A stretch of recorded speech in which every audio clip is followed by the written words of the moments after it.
Are you, like Sophia Loren, all grown up but still have no idea what you want to be? Paloma here, I mean, your career, you're what, early 20s? Yeah. Right, and your career's had loads of twists and turns already, a couple of films, yeah, I think pop, burlesque dancer, magician's assistant. When you were really, really, really young, did you have an idea of what you wanted to be? I always wanted to be a vet, but I think it's important not to get confused that if you don't know specifically what you want to do, it doesn't mean that you're not ambitious. Yes. Because I'd say Sophie Loren was probably very ambitious, but hasn't maybe channelled it into one thing. It's quite nice to have an open mind, like as I have, and sort of try lots of different things. Have you got... I mean, you said you wanted to be a vet. When did that one go to the wall? Quite quickly, when I realised... I think it was when I realised it was 7 years of study.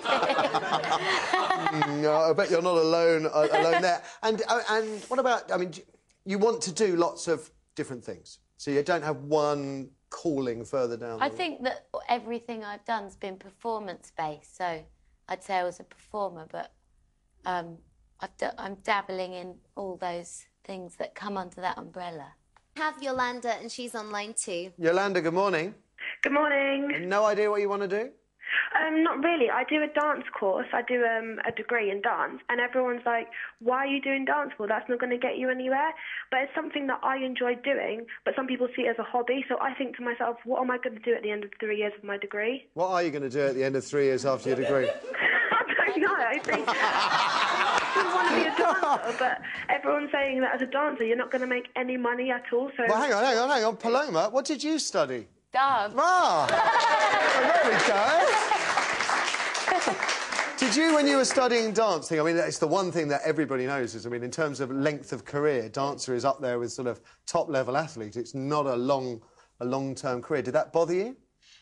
No, I did the same as this lady. I sort of didn't really know where to go and then realised that dance wasn't very glamorous and left. Yolanda. Yeah, but isn't it interesting how it's everyone around her that's telling her, yes, you're not going to make any money. It's yes. Do what you want to do. Just follow your heart. And you know, without sounding patronising, you are still young. Who knows? After your degree, you may well be sat where Paloma's sitting when you finish. Well said. Well said. Good point. Good point. Yeah. Receiving messages on FreeSat.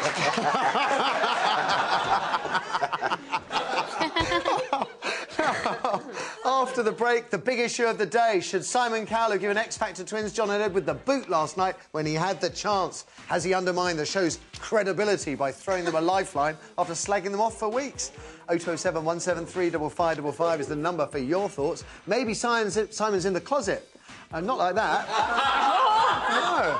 What are you thinking? But in terms of his feelings for the boys. Your shout after these ads. Tricky one. I'm not surprised, by the way, first of all, that both of you are in the bottom two. Having said that, I don't think either of you can win. I don't. I think, Lucy, my problem has been with you is that I believe there's a ceiling.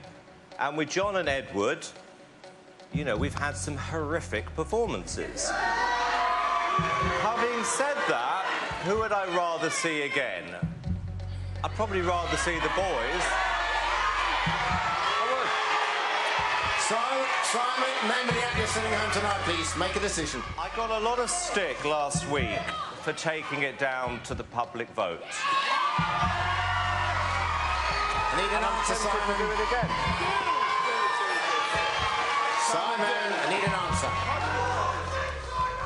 I'm going to let the public decide. Anyway, come on, guys. The zillionaire music mogul was booed for bottling it and not voting Jedward off. This is after weeks spent slagging them. Not only that, but in handing the final decision back to the viewer vote, someone called Lucy, who I'm told can sing, was given the boot. Yeah. Maybe Simon's finally realised the twins are the only vaguely exciting things in this year's Lack of Talent Fest. Maybe he's thinking he can cash in on the popularity of the gruesome twosome and is secretly backing them. Cynics may argue the longer he leaves them in the show, the better the X Factor's ratings will be. They've topped 14 million this year. Maybe he's just having a laugh at all the idiots who take this TV spectacle so seriously. There's a question. I bet you're glued to it, are you, Paloma? Not. How much is a phone call to the X About Factor? £10. That's why, isn't it? Do you think first of all, do you think the X Factor counts as a TV talent show?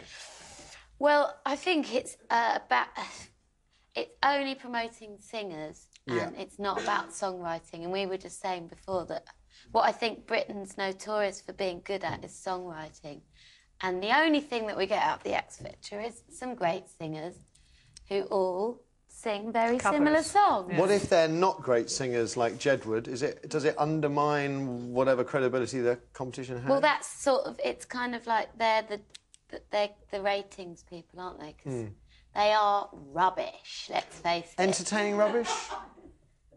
I don't watch it. Right. Now, that is all we have time for today, folks. Can't go, though, without saying a huge thank you to the wonderful Paloma. It's an absolute treat having her here. Check out the album. Do you want the Truth or Sunny? Beautiful. It is fab.